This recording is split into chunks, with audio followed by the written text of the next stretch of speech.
I'm going all the way there to my bookshelf. K-Pax, DaVinci Code, Angels and Demons. Couldn't finish Angels and Demons. I actually I liked DaVinci Code. If you might recall that I did a video about me liking the DaVinci Code. As a fan of literary fiction, that's sort of a hard thing to admit to. So, but I liked it. Keep going down. We've got Bukowski, quite a few Blake Butler books. I've actually only read two, the two on the far left there, Ever, and Scorch Atlas. Scorch Atlas, my favorite of those two. I've heard mixed things about There Is No Year and Sky Saw, but I'm optimistic, especially for There Is No Year, so I'm going to definitely give those a chance soon enough, I hope. Keep going down the line here. The Stranger by Albert Camus, one of my very favorite books. Does something that I think was ahead of its time. I don't know if maybe I'm just projecting on this, but takes the idea of a narrator and sort of inverses the social expectations of that narrator. So in short, the narrator's mother dies, and he doesn't really react the way society tells him that he should react, I guess, and so that sort of implicates him into her death in ways that aren't fair. And very, very sort of a mellow book in terms of speed, pacing, that kind of stuff. Very slow, but a great book nonetheless. Ron Carlson, great author. This book right here, Ron Carlson writes a story. This thinner one right here.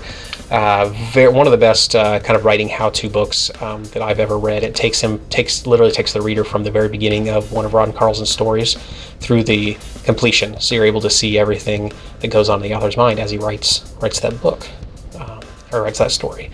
Keep going. Nick Cave, these two Nick Cave novels right here, fantastic books. Nick Cave is probably definitely more famous as a musician. He is in Nick Cave and the Bad Seeds. He's in an old band called The Birthday Party, I believe it's called. He's also in a side project called Grinderman. He does a lot of music scores. Writes some scripts as well, so he's just a really great just wordsmith all around, great musician. Check him out in any one of his many mediums. Okay, we better keep going on this. It's getting to be a long video. No, Cicero, people are very love him or hate him kind of thing. I really enjoy his stuff, but I think I'm in the minority there. He has a very sparse use of language, very almost elementary in the way that he uses language, but I think his ideas that he gets across, or at least tries to get across, are valid, and so I enjoy him. I always pick up his stuff whenever I can, whenever he has something new come out. Let's see, keep going. Chasing the Sun, I really look forward to reading that one. It's a history of different religions or different cultures and how they look at the sun as both a religious thing, as both a giver of life, or whatever it is, just kind of the history of how cultures perceive the sun. So I'm really looking forward to that. Douglas Coupland, very hit or miss for me. I'd say the two books of his worth reading that I've read anyway so far are The Gum Thief and Hey Nostradamus, way over here. The others in this section here, I'd say give them up, just pass them up. Don't do anything for me anyway. Columbine, the best account of Columbine that you can possibly get, by Dave Cullen.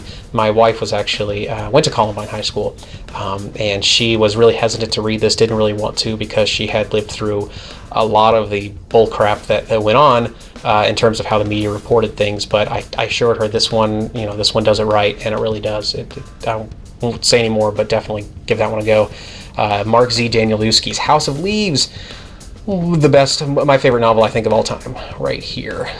Interestingly enough, though, the two other books of his that I have, some of my least favorite books of all time. I plan on giving this one another go. The original, this is The 50-Year Sword. I read the original version. I actually have a review of it that I'll post. But this is supposed to be, it's in a different format. I think it's laid out in a different way, so I'm eager to see if that actually influences how I perceive the novel. So look forward to a sort of a re-review of that one. Dante's Inferno, one of the first classics that I really got into, and I got into it in high school, and it's just stayed by me. I really love that. DeLillo, God, that's a good book. If you have not read that book, go read it. And likewise, Underworld, if you haven't read that, go freaking read it.